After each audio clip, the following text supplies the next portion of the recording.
Bonjour et bienvenue dans Inside.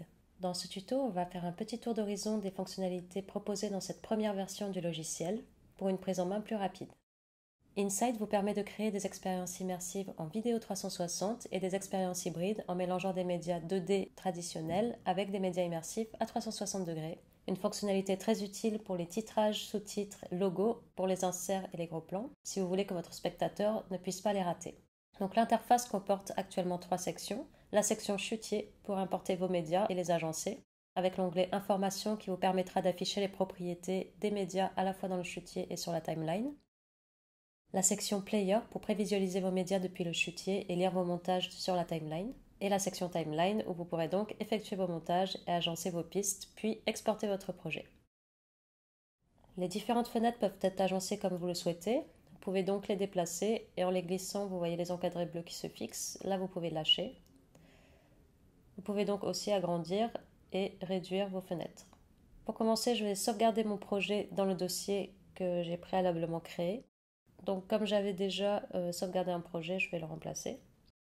À savoir que Inside enregistre le projet automatiquement toutes les 5 minutes. Si vous souhaitez avoir accès à des versions antérieures, pensez bien à les enregistrer sous différents noms avec Save As. Alors on va commencer par importer des médias, soit via le bouton New File ou dans File Import Media. Vous sélectionnez ensuite vos médias, donc on peut en sélectionner plusieurs, et ils vont apparaître dans le chutier.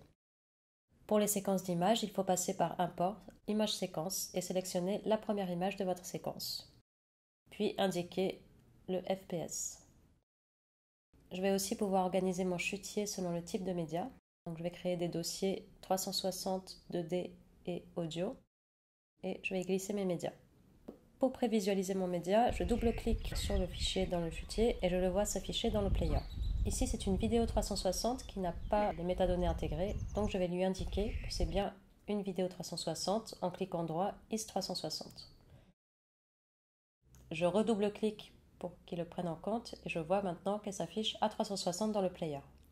Donc je peux switcher entre la vue équirectangulaire ou à 360 degrés. Sur cette vidéo, on a bien les métadonnées, donc ils s'affichent directement en 360. Pareil pour les autres médias. Donc les médias 2D sont lus directement en 2D et ne sont pas déformés dans une sphère 360. Pour importer mes fichiers dans la timeline, je fais un simple glisser-déposer depuis le chutier. Le fichier s'affiche jaune parce qu'il est reconnu en média 360. Il y a un code couleur pour chaque média qui vous permet facilement de vous y retrouver dans le montage. Donc si j'importe un média qui est reconnu en 2D en couleur bleue et que je lui indique que c'est un média 360, il va automatiquement se mettre en couleur jaune. Pour les médias 2D, donc c'est la couleur bleue. Pour les séquences d'images, c'est la couleur violette. Pour les fichiers audio, c'est la couleur rouge. Alors, petite précision, lorsque vous ouvrez Inside, de base il comporte 2 pistes, une piste vidéo et une piste audio. Donc si vous essayez d'importer des médias photos ou vidéos sur la piste audio, ça ne va pas fonctionner, puisque justement c'est une piste audio. Vous pouvez voir le type de piste ici en tête de piste. Vous allez donc pouvoir créer des nouvelles pistes. Vous voyez ici qu'on peut créer des pistes vidéo et audio. Les pistes d'interactivité ne sont pas encore disponibles, ce sera pour la version Inside Pro. Donc là je crée mes pistes. Je peux ensuite les déplacer comme je le souhaite sur la timeline. J'importe une image par-dessus pour pouvoir avoir la transparence qu'on va voir tout à l'heure. Donc vous voyez que les photos sont en couleur verte. Si je veux effacer un média depuis le chutier et qu'il est placé sur la timeline, donc il me demande de confirmer puisque je l'utilise. Donc là je vais annuler et je peux le supprimer depuis la timeline avec un clic droit Delete. Quand je clique sur un média depuis le chutier ou la timeline, j'ai les informations qui s'affichent dans la fenêtre information. Si je sélectionne 2 médias, je peux voir les informations qu'ils ont en commun. C'est aussi l'endroit où je peux voir et régler le timecode de début de mes médias. Donc je peux lire mon projet depuis le player. Je peux le mettre en grand écran. Quand je suis en 360, je peux tourner dans la sphère. Et quand je suis en 2D, donc, je ne peux plus tourner. Quand vous allez le voir tout à l'heure dans Sphère, lorsqu'on se met en VR, la vidéo 2D est traquée devant le regard. Inside considère que si vous n'avez plus de médias, c'est la fin du projet. Donc si vous essayez de lire à la fin qu'il n'y a plus de médias, il va repartir au début.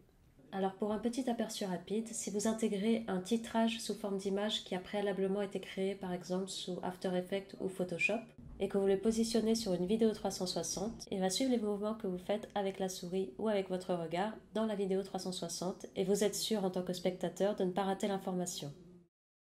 Donc une fois que j'ai finalisé mon montage, je vais pouvoir exporter mon projet via Export IWD.